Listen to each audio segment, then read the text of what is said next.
Welcome to the Big Ben Prep Preview Show. She's Aimee Sachs. And that is Will Brown. Well, folks, high school football kicks off this week, and, well, at this point, everyone is starting with a clean slate. But before we get too far on any local team's quest to play in Orlando, let's just show you what we came up with when we went over to Leon and Godby earlier on in the week to talk about what we consider the game of the week.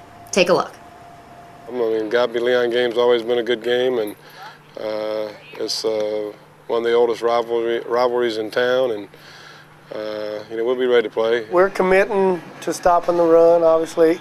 That's the strength of their ball team. They're really big up front, physical offensive line, and they're experienced at running back. We want to, as a lot of people, we want to try to make the young quarterback beat us. It's going to be a big game, big turnout. And this is my last chance at Godby, so I know I'm going to play hard. I know my team going to play hard, too.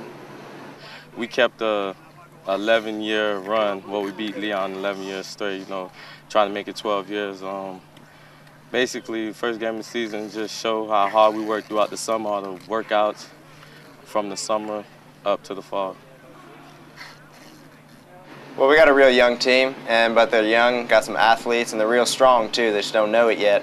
And I think coming out versus Godby, they'll be breaking some tackles and they'll kind of realize their potential, maybe step it up. Well, my goals for the team is to win the district, go into the playoff, win playoff, go to state. But I got to make sure that I keep the team at one game at a time, and not looking forward until the last game, which is in Orlando. Having everyone assuming that Godby's going to beat Leon, but Leon's back this year. We got a new coaching staff, a new attitude, and there's not going to be any more Leon's terrible, Leon's just going to lose, let's not go to the game. People are going to start coming out to the Leon games and watching us because we're going to make something happen this year. Here's some other games our folks at BigBenPreps.com thought you might want to keep in touch with. Let's start off with Thursday night's big game with state-ranked Lincoln High School facing off against the Niceville Eagles. That's right. Lincoln, ranked number 3 in Class 4A. Correct. And Niceville, number 4. So, very big matchup to start the season. Unfortunately, Lincoln is without their new head coach, Yusuf Shakir. If anyone's been reading the news lately, you would know that he has been suspended from coaching the Trojans following his DUI arrest on early Sunday morning.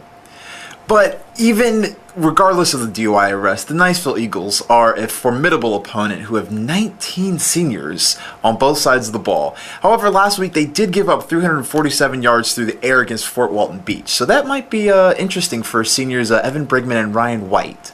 But we shall see. Other games include our game of the week, Leon versus Godby. The Cougars have won 11 straight in this series, and they're pretty confident they might win a 12th, but Leon has something to say about that. And, of course, Leon believes that they have the best team that they've had in a while, and they have a team motto, shirts that they're wearing, kind of like the Tampa Bay Rays had last year.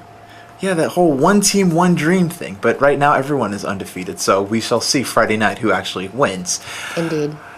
Also, speaking of winning, let's go to Childs and Jefferson County. Last year, both kind of fell upon tough times, but both teams have new coaches and new mottos and new outlooks. So it should be interesting who wins that game over at Childs High School. We shall see what Barney Myers over at Childs and Willie Spears at Jefferson County have to bring to the table. And what did you see? I know we were at the Jamboree on Thursday. Childs kind of struggled there, at least against Lincoln. They went scoreless, and then they finally got a couple of touchdowns in their second matchup. But you think they'll win a game this year, Will? I really think that they will. They have good senior leadership, and I was really impressed when I spoke with DJ Price. He seemed like a really just a tough senior linebacker who not just he alone, but they will get some wins this year. I'm pretty confident of that. It really should be interesting to see who will come on, who will get that opening win and kind of get some momentum this weekend with that opening win between the Tigers and the Timberwolves. Absolutely, and then we have the battle of FAMU High and Florida High, two very, very good teams. Yes, that should be interesting. The Seminoles lost few seniors from last year's squad that was 12-2, and then the Baby Rattlers are the Baby Rattlers, and as long as Ira Reynolds is coaching, they should be pretty formidable, so this should be an interesting game as well. Absolutely, absolutely, and we'll definitely have some coverage on that game, and it'll be really interesting to see Kez McCorvey in his inaugural game coaching Maclay, and they will be hosting Weewahitchka. Well, what do you think about that, Aimee? You are the senior writer around here. You might be a few days older than me, but yes, tell me your thoughts about that game specifically. Well, I covered Maclay's first game last year, and keep in mind that they're still not sanctioned in the FHSAA, though they did have a pretty good year last year. I believe they played Osceola Christian, and they won by a very large margin. 26-6 in the kickoff classic last week. Thank you, Will. He's done his homework, obviously. But, you know, it should be interesting. This is the third season of Maclay football, and they've got Kez McCorvey coaching them. So it's going to be really interesting to see how this program is going to blossom. And I'm not sure if next year or maybe the year after they'll be instated in the FHSAA. But I'm definitely expecting good things from Maclay this year. We'll keep an eye out for them, for sure. And then switching from a team that's not in the FHSAA to a team that is a perennial powerhouse in the FHSAA. Yes. That'd be Frankie Carroll's Madison County Cowboys. That should be very interesting. They face off against Fort White to begin the season.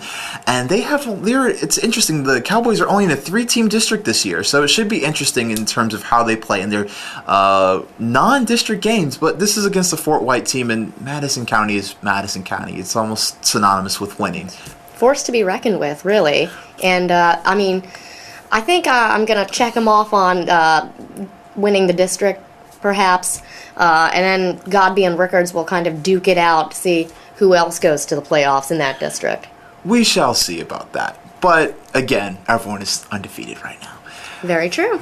And then let's head off. Speaking of undefeated, let's talk about North Florida Christian and Cedar Creek. The Eagles are defending state champions, so it should be interesting to see what they will do in this 2009 season. Well said, and Clint Trickett on everybody's radar, and you can't say enough great things about Clint Trickett. It should be interesting to see how the Eagles fare this year. A couple other games of note. Wakulla will be facing off against Taylor County, and East Gadsden will be facing off against West Gadsden. Honestly, the Battle of Gadsden County should be an interesting one. It's just one of those games where you don't really care about records, you don't really care about anything else. You just care about who the other person is on the other side of the ball and whether you can beat them. So that rivalry game should be interesting to start off the season. Don't forget, you can be a fan of Big Ben Preps on our Facebook page, and feel free to leave any comments. We hope to have questions of the week on our Facebook page coming up, and, well, we just might read your comments on the show. We share our names, so we'd love it if you share yours. But also, you can log on to BigBenPreps.com for updated information about games and scores and things and all that jazz. And plus, you can log on to your Twitter account and pound TallyFB, TallyFB for us phonetically challenged folks, and update scores from any game that you are watching.